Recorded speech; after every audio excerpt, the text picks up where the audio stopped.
Welcome, everyone. My name is Jonathan Kuzam, and I am co-president of the Penn Federalist Society, and I'm joined by Thomas Ross, the vice president of special events at UVA Law, and Judge Ben Beaton of the Western District of Kentucky.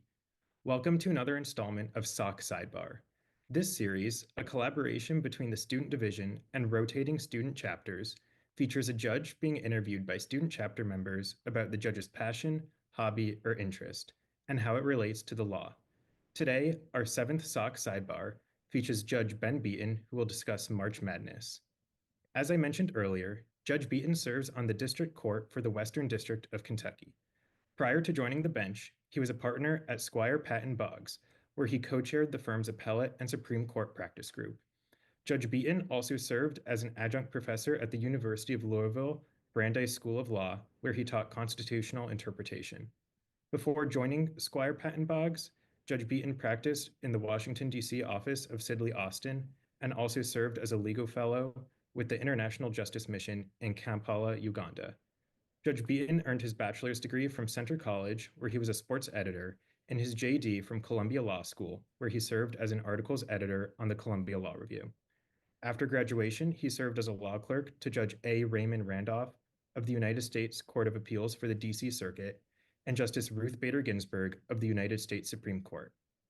Judge Beaton is an avid college basketball fan, and we are looking forward to a great discussion. At the end of this evening's interview, we will open the floor for questions from the audience. You must be logged in as a participant in the Zoom webinar in order to ask a question. Please use the Zoom Q&A feature to submit your questions. When we get to your question, we will read it aloud and address it during the session. So let's jump in. Judge, thank you so much for joining us here today. Can you tell us a little? Thank you. This is so much fun, guys. Perfect timing, perfect topic. So I noticed you taught at Louisville for a little bit. You're there now. Tell us about how you got into college basketball. Where do your allegiances lie? I did not get into college basketball as a Louisville Cardinals fan. And although I am zooming in tonight from Louisville, that certainly remains true. I am from Paducah, Kentucky, and not that many Cardinals fans around when I was growing up. We were a household that bled blue and a town and part of the state that bled blue. So UK basketball fan since the beginning and remains so today. Tried to raise up the next generation of Cats fans, though from Louisville, it's a little bit harder. What about you, Thomas? Well, so I am a Duke basketball fan. I was a proud Duke alumni, Tint One. So a different type of blue, but I think we have some agreements on certain other teams. Like maybe that creature chomping on Jonathan's chest. Yeah, maybe. I don't know. That's not my least favorite team, but Jonathan, tell us about your team. This is our year. We got it. I went to University of Florida for undergrad. So right now I'm at Penn. Penn isn't exactly known for their sports, definitely not known for their college basketball. I was actually just looking up earlier. The last time they won a March Madness game was in 1994. And in the second round, the round after they won, the Gators ended up beating them. So I think it's poetic of the differences in my alma mater and my current law school. Well, at least your current law school has a sitting college basketball coach, unlike mine at the University of Virginia. We'll get into that a little bit later. But Judge Beaton, we hear that you were a bit of a basketball player yourself at one point, starring in the Columbia NYU Dean's Cup, and that you spent a little bit of time playing at the highest court in the land. And of course, we mean the court in the Supreme Court itself. So we'd love to hear some of your favorite stories from that part of your life. Well, you are correct insofar as you said a bit of a basketball player. My career topped out at my sophomore year of high school. I was fortunate to go to a school with a really great basketball program, and lucky enough to play exactly 1 year on the varsity, last man on the bench after one of the players got suspended from the team.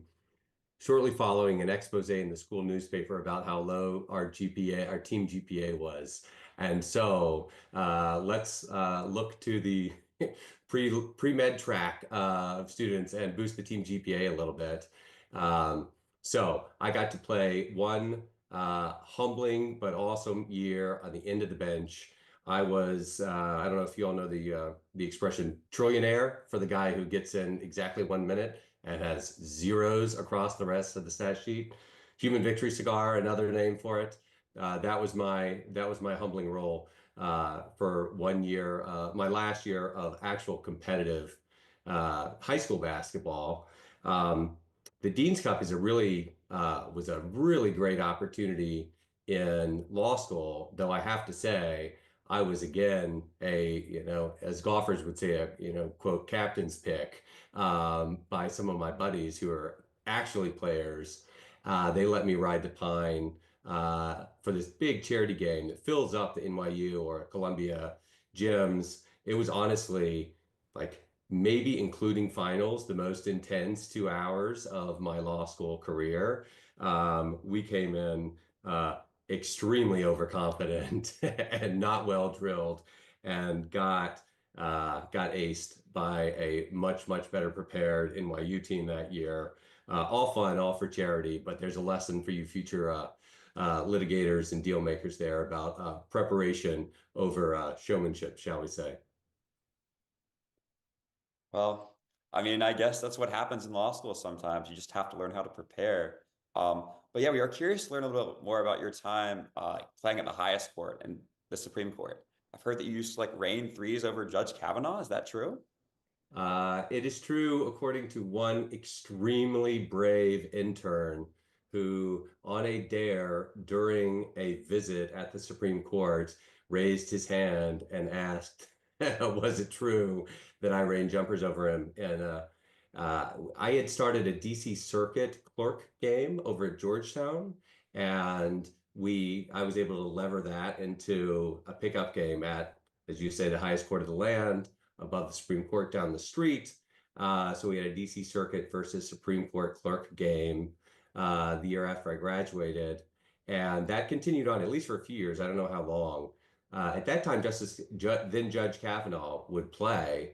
I actually, he's quite a big basketball fan, Maryland fan, and would tell you that, he thought a lot about himself in relationship to college basketball for many years. But I do not know that he would think he'd become one of the most important figures in college basketball through the NCAA against Olson case. I think he's proud of it, but maybe what we are seeing now in NIL and transfer portal activity, and who knows what comes next.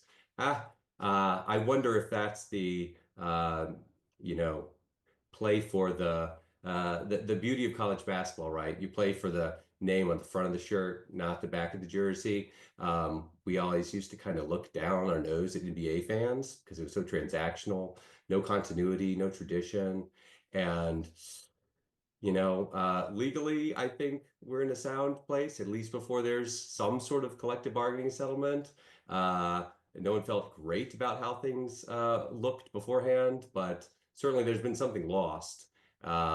If we, the three of us were to pick out our sort of iconic moment favorite team, I bet it has something to do with, watching a team gel together over multiple years, watching players improve from their freshman year on.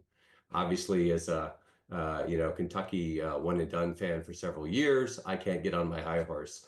But certainly, as a Berkeyan, I can say that with change, there's always a cost. So a little bit with the balancing, I guess, the continuity with the transactional nature of the NBA. Also in college basketball and for the in the NBA, we see a lot of coaches buy out their contracts, taking a different job. Do you see an issue with kind of it's in law it's talked about efficient breach of, well, Yeah. better to go somewhere else and it's okay to break a contract versus a more immoral breach of you should uphold a contract just because that's simply the right thing to do and you signed your name to it. What's your opinion on that?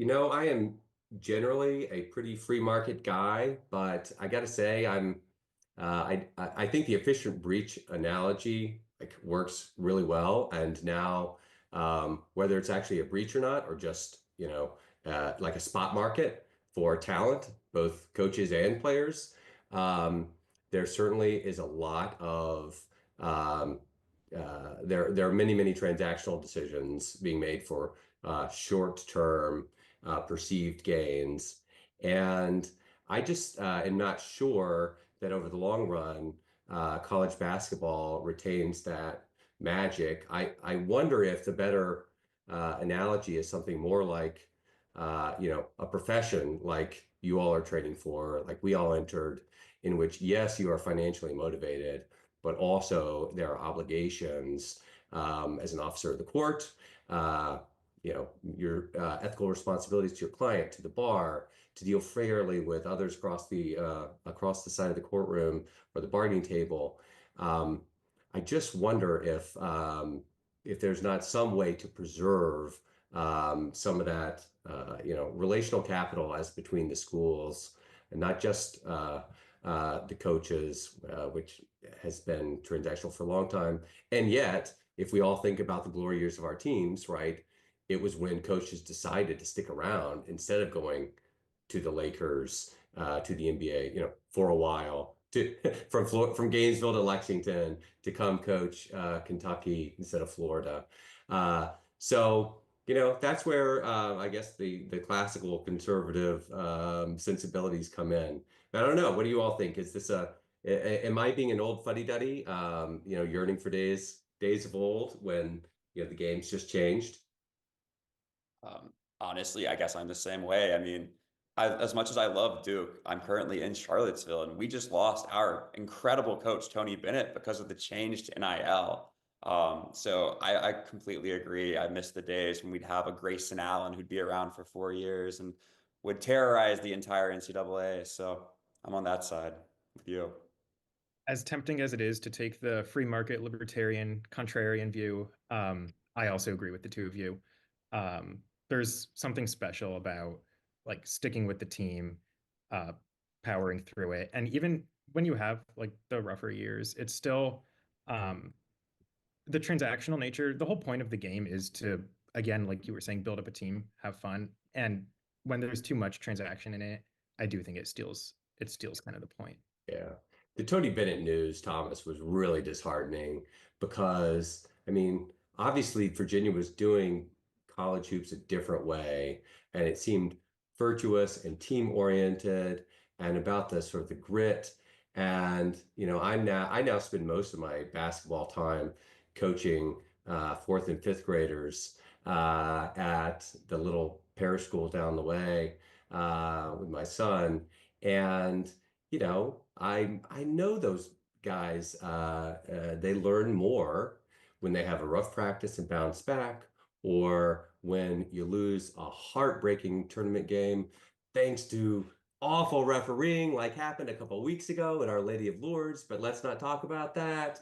And you have the conversation about how you came here, how it feels, and how's it going to feel better once you climb that mountain again and fight through your barriers. And I just, that think about the original Coach K teams, right? That's what defined them, right? We think about him as a guy with a handful of rings now and a bunch of pros, but when I was little, Coach K was known for making the Final Four and losing every single time. And, at great expense and heartbreak to my Kentucky Wildcats, that ended at a certain point. And surely it made it sweeter for all the Duke fans. Thomas, it brings me great pain um, to give any credit whatsoever to the Duke program of old. But I'm not too proud, despite Christian Laettner, to call that out. That even the bluest of the blue bloods today got there by working through a lot. That's what, as a coach, as a father, as a friend and mentor, we want to inculcate in others. And man, I hope that doesn't cease to be a thing in college hoops. Yeah, I totally agree. Although the Christian Laettner shot is a bit of a shot across the bow, going back to one of our most famous games there. But I heard that you mentioned poor refereeing recently. As Chief Justice Roberts likes to call judging, calling balls and strikes.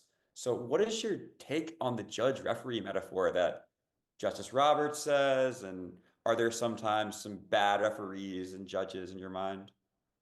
Well, as since you walked right into it, I can't help but note that Leitner should have been kicked out of that game against Kentucky in '92 for stomping on the chest of poor Amina Timberlake, laying helpless on the court. But let's set that aside. Today, that would have been immediately reviewed. They would have been at the monitors for 20 minutes, and Lord knows what would have happened. Increased precision has not resulted in increased predictability. I certainly think there's plenty of overlap between refereeing in college sports now, especially with the introduction of instant replay or non-instant replay. Let's be real. I uh, I think the perfect basketball is played um, between folks in which teams in which the refs are almost invisible, right? Think, pickup game after school, repeat players. If you take advantage of calling your own foul, the other team's going to do it. The game will spiral, and there's a lot of reason not to.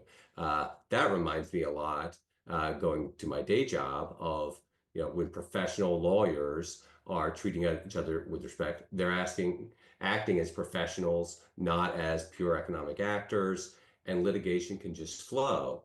Um, the referee's role in court, as in basketball, is a real balance. And uh, if uh, if the lawyers are sort of playing to the referee, trying to get us more involved, that's typically not going to be great for anyone. Um, and yet, if the rules are a non-entity and the players are left to their own devices totally, well, that's not going to work either. So I think when I think of the referee analogy, you know, as a trial judge, I'm thinking, trial, discovery, deciding motions. And so my focus is a little bit less on the way commentators have tortured and I think perverted the Chiefs' comment about umpiring or refereeing. And I think more about how can I, whether I'm calling a game, a basketball, or presiding over a trial or litigation, how can I be prompt, predictable, fair, give the perception of fairness? Those are all things that referees, a good referee, ought to show. Another one, honestly, like having a poker face and being slow to anger. Like you mentioned Grayson Allen earlier. I mean, think about how hard it would have been to ref that guy, mouthing off, kicking out. And the best refs are the ones who, aren't ignoring that, but aren't getting provoked either. So this is all very top of mind. I'm presiding over a contentious trial as we speak involving a prison riot. And so Lord knows I've been working on my poker face the last few days. But I don't know. I think there's a lot to be learned.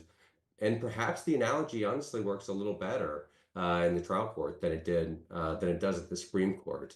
Though I think it's fine there too. And there's a lot of pot shots from the bleachers, as it were, about that metaphor. But I don't know. What do you all think as you're sitting on the other side of the divide, preparing to enter the profession and doing so honestly from in a changed world in which technology, competition, and a lot of evolution in the law firm world is going to change the profession you're entering versus the one I did.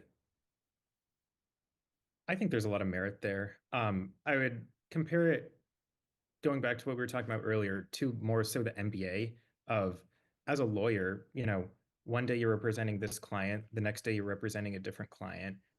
You owe them the same duty, you owe them the same fight that you're giving each one, even though their interests might be almost diametrically opposed. Like, similar, one day you're a Laker, the next day you're on the Heat.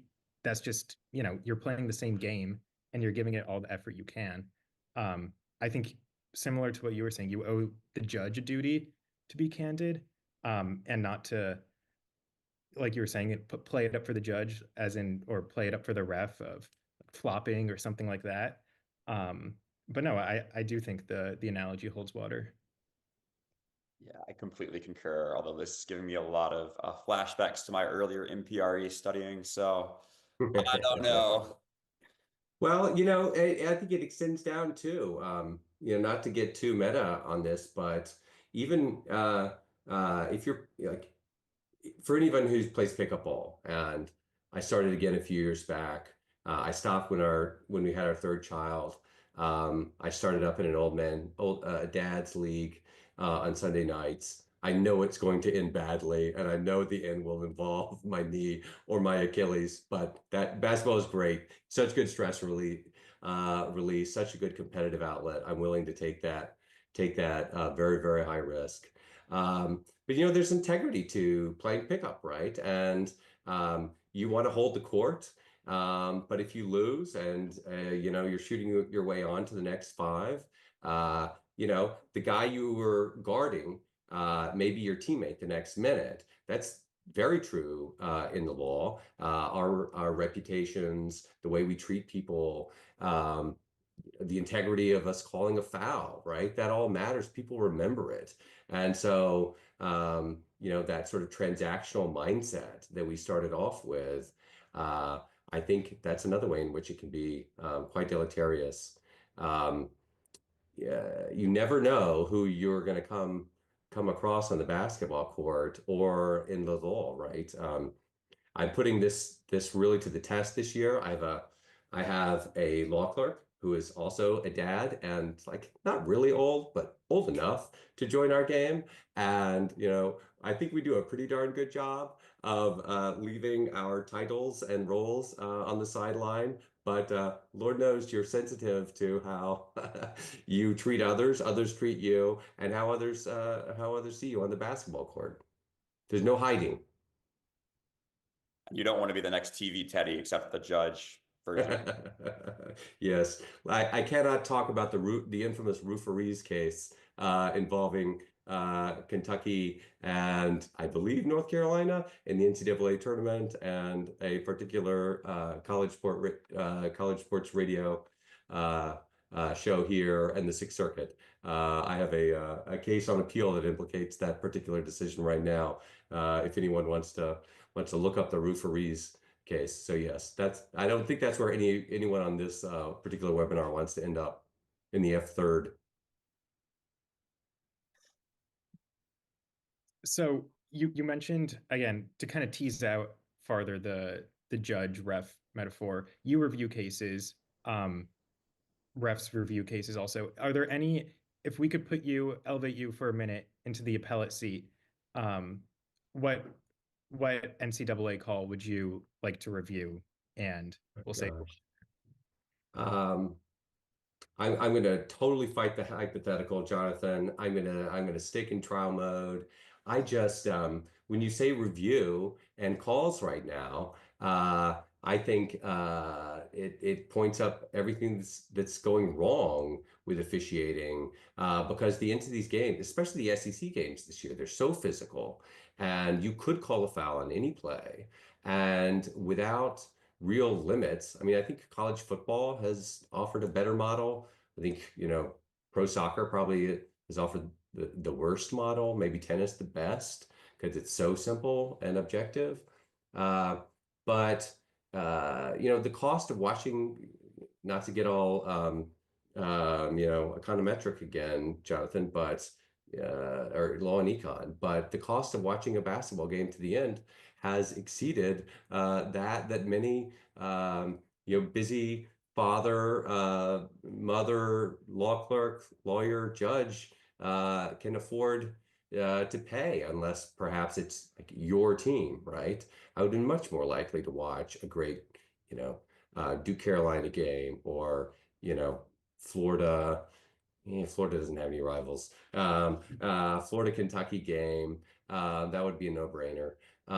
Just because the end is so long, and maybe the analogy there is um, to litigation in federal court and ADR, which took off what 20, 25 years ago when courts the discovery process and the trial process became so darn expensive, and it took so long that everyone with an option was looking for a mediator for arbitration, binding arbitration clauses.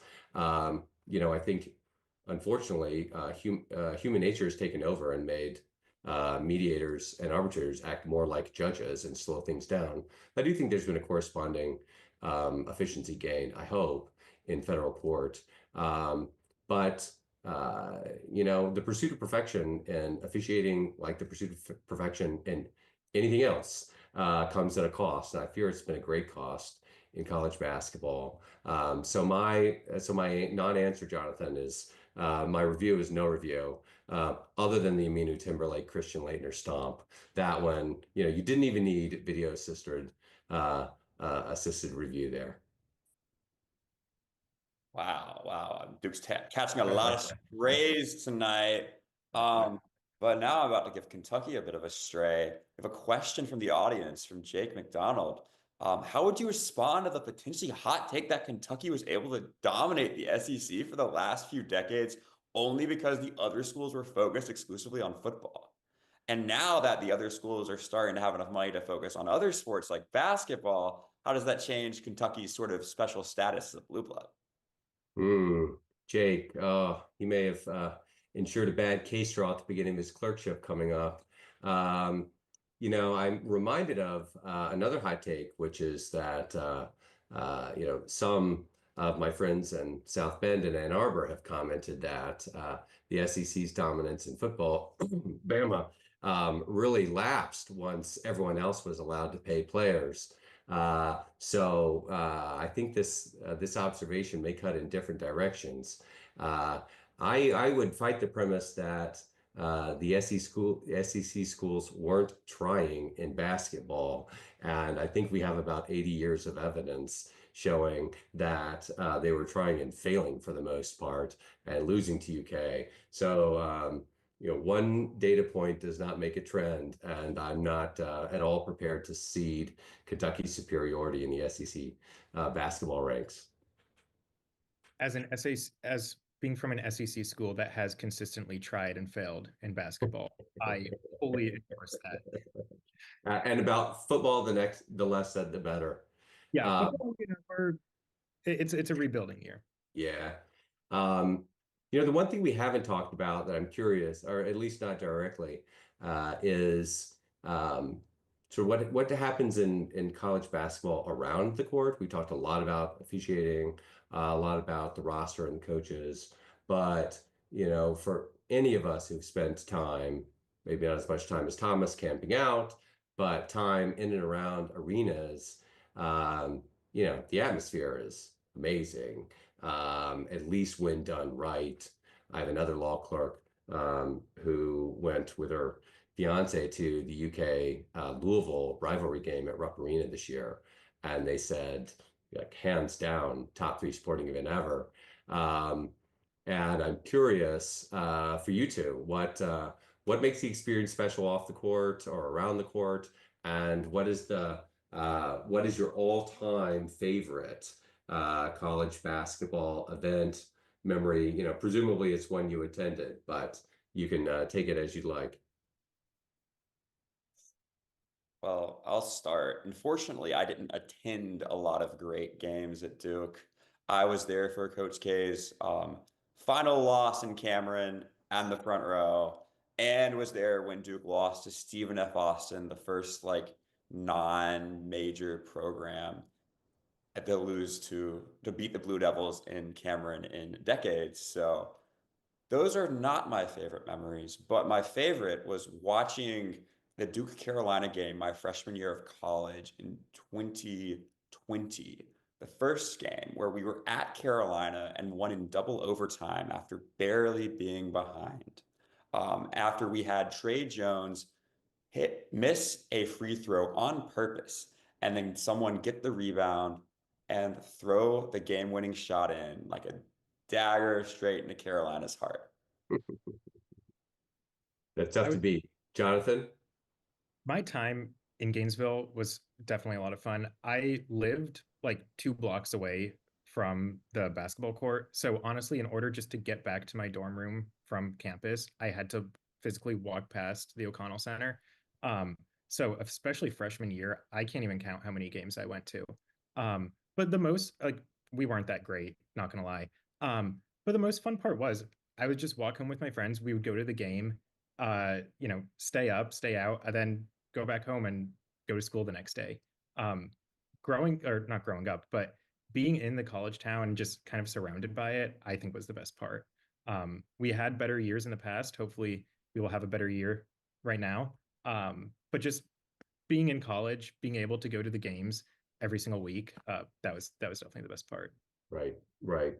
Again, if we're going to torture this sort of bar basketball analogy, the community that comes with seeing people over and over for games, if you're privileged enough to be a regular, is an amazing part of this.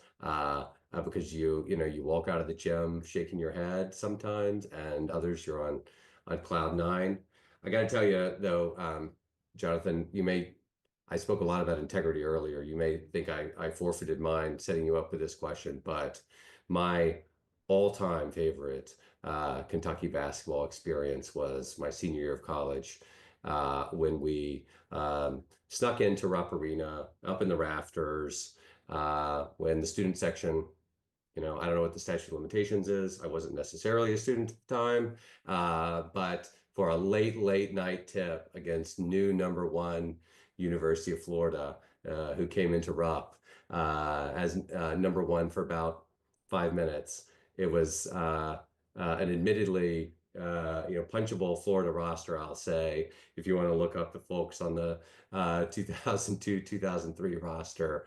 And UK absolutely throttled them. The crowd, the community had a lot of time that evening to, let's just say, get ready to be loud together as a community. And the first half concluded with the words. We'll shout out Dick Vitale, maybe in his last lap, fixture of all of our college basketball experiences, but he summed it up in the first half as "this is embarrassing" in talking about the Florida performance at Rupp, and it didn't get much better than that for me.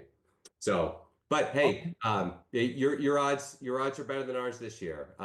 So I'm not gonna crow too much, even though we got you at Rupp earlier in the year. I'm just hearing some fan interference with that game. We should bring back the reviews. Maybe there's a reason why you don't like the reviews. I don't know. That's Thomas, we already have Jonathan's self-serving prediction for March Madness this year. Who's your bracket spitting out?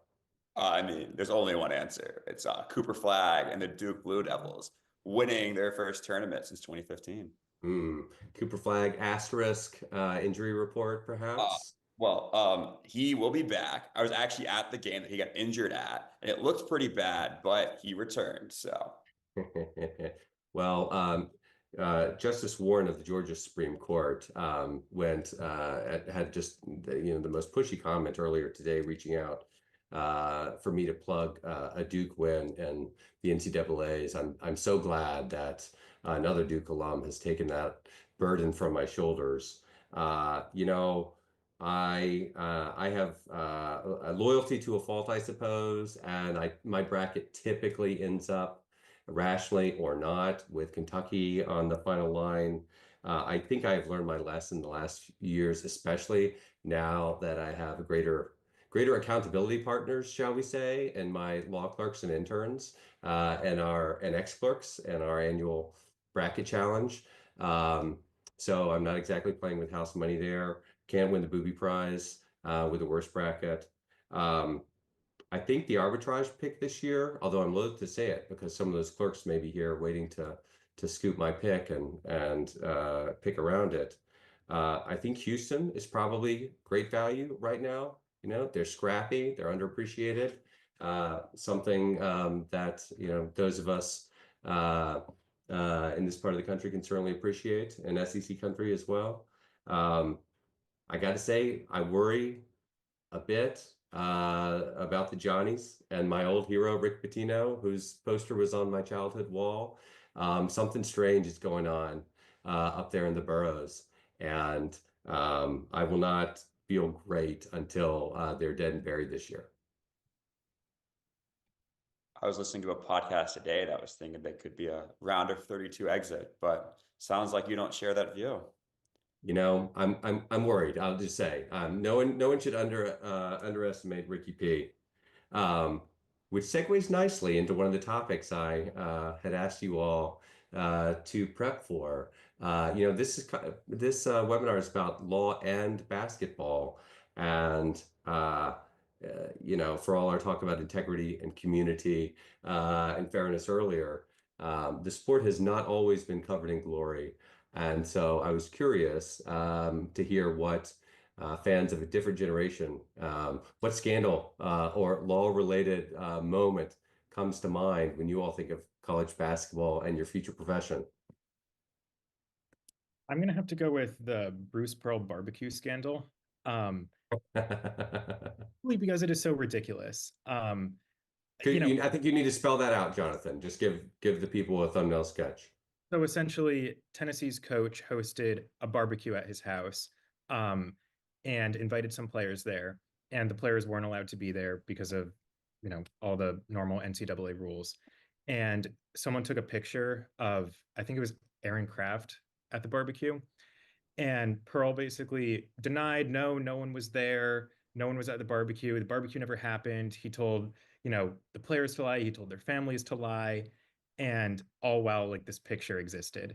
um NCAA came down hard, sanctions, fines. I think he eventually got fired. I think it's really funny because it's not that, it's a barbecue. Just fess up to it. It would have been fine. But it's the classic example of the cover up is worse than the crime. If he would have just owned it, it would have been a slap on the wrist, most likely. It would have blown over. But he lied. He made a big deal about it, and it came back to bite him. Well, Great choice.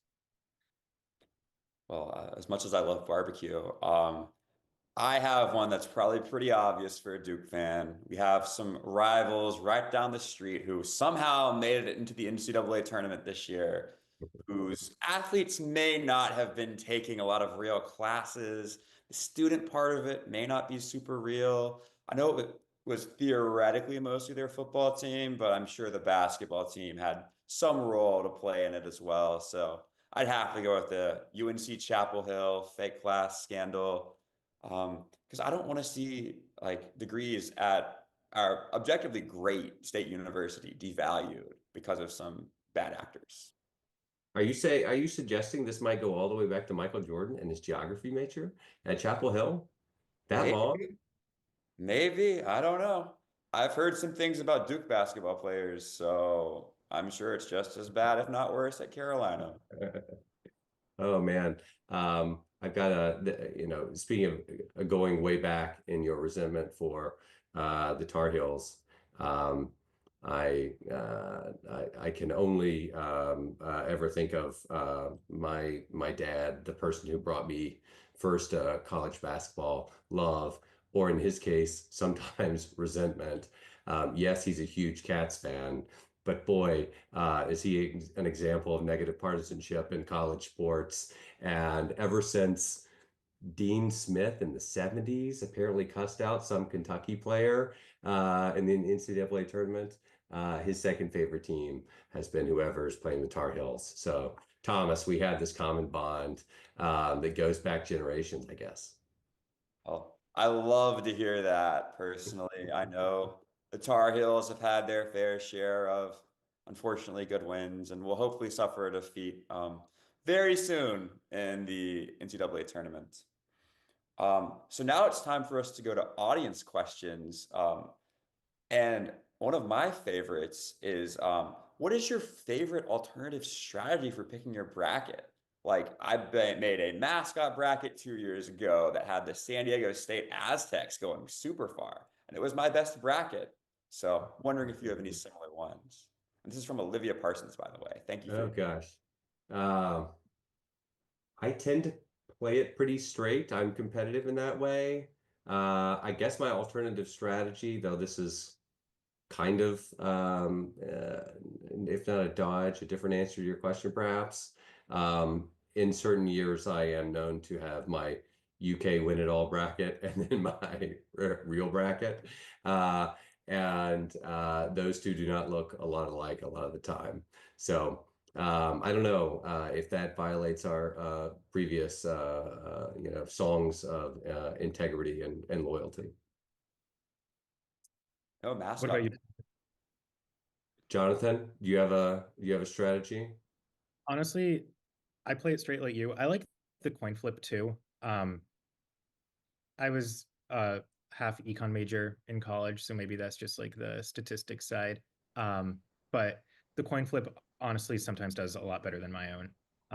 So I always think it's fun to do that as well. I've actually never done the coin flip before, but I always just try to have only 1, 2, and 3 seats in the final four, which tends to work out pretty well. Maybe you could do like an adjusted coin flip, which is a rigged coin flip. If it's that bad, then you can maybe tailor it a little bit. I don't know. Yeah, maybe I can weigh the coin a certain way, although that's not a very thing that a person with integrity does. True. Very unbecoming of a future lawyer. Let's see. We have here's another question. This is just for you, Judge. Would you give a clerk bad assignments if he dunked on you during a pickup game? That would never happen. That's a ridiculous question. Quite obviously, I would, by hook or crook, prevent that clerk from dunking. And I think that may overestimate the quality of talent and height in the lawyer slash basketball pool. Fair enough. Fair enough. We have another question. This one's from Lauren. I think this is mostly for you, Thomas. Who's the most promising freshman on Duke's team this year, or who are you looking at for recruits? All right, well, so on Duke's team this year, I mean, I'd be remiss to say anything but Cooper Flag. Con Noppel is also incredibly good. He single-handedly brought us through the tournament. My favorite sleeper pick for next year, though, Isaiah Evans, Showtime Slim, proud North Carolinian, is ice from the three. He's great. And then next year, like we have the Boozer twins coming in, so I think it's going to be another great season. Here's a question that came in not on the chat, but at lunch today, and it's an interesting one if you're into history as well, history and law as well as basketball. What Supreme Court justice is affiliated with the school, undergrad or law school, with the proudest college basketball tradition? Wow. Any guesses there? Anyone want to defend the justice? I have a couple of homer picks. First of all, Justice Reed, back in like the 40s, studied at UVA for about a year. Did not graduate. Kentuckian and Solicitor General. Yeah, so that's one of my picks. And then, of course, I'd be remiss if I didn't mention our former professor, Antonin Scalia. So those are my two homer picks. I'll take it in a bit of a different direction. I'll go way back and say John Marshall, and compare him to UCLA, even though I don't think California even was a territory back then. And basically comparing him to John Wooden. Of Marshall built the court, Wooden built UCLA. Both of their legacies live on today, building something from nothing basically into this huge institution, this huge legacy. I think they would have a strong, I think they would be able to see themselves in each other a lot, Marshall and Wooden. Well, Jonathan, that's quite a stretch to the question, but I'll allow it because I think there's a lot of wisdom there, and it emphasizes a lot of what we've talked about tonight in terms of loving the most about college basketball, with continuity, leadership, doing things the right way and seeing it pay off over time. Anyone approaching a career in the law could do a lot worse than reading some of the wisdom of John Wooden. Thomas, I really thought with the UVA you would just go with Lewis Powell. Less of a reach than Scalia. Scalia is also my pick, but I'm going to stick a little closer I'm going to define the category a little narrowly and call him out for being a Georgetown Hoya, who, not so much in recent years, but has an extremely proud tradition in the 80s and 90s and a little bit in the 2000s as well. But yeah, not a whole lot of diversity in our Supreme Court justices' educational backgrounds. We got another nomination for Sherman Minton, I guess just across the river. He's an Indiana grad. And so, I guess back when more people knew who Sherman Minton was, Supreme Court Justice, more people thought of IU as a real basketball powerhouse as well. So, Yeah, I mean, you could also say Byron Wyatt with Michigan too. yeah. But I do think we have a lot of Yale people on the Supreme Court right now who are probably very proudly watching their team after their Ivy championship win, going to be a 15 seed. So who knows? They could be the next Cinderella. All right, I think we have a couple more questions here, guys. Do you want to call any of them out? Yeah, this is a very important, very serious question. Following with the principle of vertical stare decisis, should not each lower court follow the U.S. Supreme Court's lead in having a basketball court above their courtrooms? I totally agree. Vertical stare decisis is incredibly important to an ordered judiciary, and honestly, let's be real, a system of ordered liberty. Period. Full stop. So if anyone knows how to get a hold of Elon and the Doge folks, maybe some of this vacant space in federal buildings repurposed for basketball. Very low overhead, very high health benefits for the country, in addition to all the competitive and character building attributes we talked about earlier. So to follow up on that, where would you put the basketball court in your chambers? I have a couple of colleagues whose chambers are sufficiently palatial that we have joked you could put up basketball goals and play full court in their actual office without having to cross a door or a threshold. I am not similarly outfitted, but I do have a big flat roof right outside my window that I'm always dying to, figure out a way to open up. Maybe we could go New York City style, put some chain link up there, a couple of hoops outside. I think that would work very well.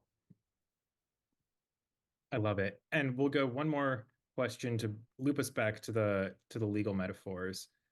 Flopping is a controversial part of basketball. What is the legal equivalent to flopping in court, and how do you deal with it? Spoken to maybe some future lawyers in the audience. Well, I don't think the law, at least in federal court, which I think, us Federalists can sometimes be a little myopic in our focus on the federal courts. I don't think flopping, by which I would say, like making a mountain of molehill, whether it's in discovery or with frivolous objections meant to mess up a deposition or a trial. I don't know that it's rewarded all that much, thank goodness. I certainly try to not reward what I see as bad behavior. I think it's kind of hard to flop in court, at least in front of a judge and an adversary who's prepared and paying attention. And so, anyone who's played ball, been in a courtroom, been a parent, really worked on a team. Like, we know when people are faking, when they're shirking. And the key, I think, is to not reward that. I suppose in the worst flopping sports, let's say, European soccer and I guess in the NBA. For whatever reason, the system isn't punishing it. But I think it's very much on judges to ensure that that behavior is snuffed out and not rewarded. And for better or worse, trial judges don't get that involved in discovery in federal court. But I think when I do, I am very much, I'm thinking as much about what are the incentives for these lawyers to gripe about the magistrate judge's ruling or the other side's behavior and pitch a fit in terms of moving a case forward fairly and efficiently, as I am like, let's get the exact answer precisely right on this question. Obviously, it's important to get the law right, but I think this goes back to sort of all the perverse incentives created by the replay that we were talking about earlier. I've got to call out an amazing podcast episode I listened to recently, Econ Talk. This is for all the Chicago guys, all the law econ guys. My absolute favorite podcast, but it was called Coast: The Rules of the Game and the Costs of Perfection, with Russ Robertson, an author who wrote all about VAR in soccer and the ways in which over enforcement of rules, another way of saying like calling false positives flops, can create all sorts of perverse incentives in ways we've discussed. The big caveat I wanted to leave earlier is I do think you can tell a difference, at least in certain states, when practitioners are coming over from state court and they're used to getting away with a lot more. Maybe for good reason, because those judges have much larger caseloads than we do. They have much less support than we do. They got to move fast. And I do worry that in some systems I've come across, there may be a greater incentive for flopping. And where the incentive is there, I think, lawyers are human too, and our professional obligations can do only so much to forestall that sort of behavior. Oh, well, first, we'd like to thank you, Judge Beaton, for your time. This has been an incredible discussion. I'd also like to thank my co-host, Jonathan, for helping with all the preparation before this. And I'd like to thank you all, the audience, for attending this month's sidebar and your incredible questions, whether serious or not. And good luck on all of your brackets, unless they have UNC Chapel Hill, Louisville, or Tennessee winning it all. Our next SOC sidebar will feature Judge Kyle Duncan on April 1st, discussing his passion for classical piano. How in the world, Thomas, could we ever possibly transition from a podcast on college hoops, the sweaty, stinky basketball court, to the rarefied air of classical piano? Well, maybe by thinking about former Judge Beaton, Judge Duncan clerk Matt Simpson, who will be heading to the Fifth Circuit and clerking for Judge Duncan. Matt is himself an elite athlete, continuing with this theme, a three-time Paralympian representing the United States in goalball. Look it up. Look up Matt's amazing clips and career if you can. He's a silver medalist, still searching for that gold. Alas, unlike other blind people, he is not a piano virtuoso as far as we know. But that's my connection to Judge Duncan, the Amazing Next podcast. And he's a proud UVA FedSoc alumni.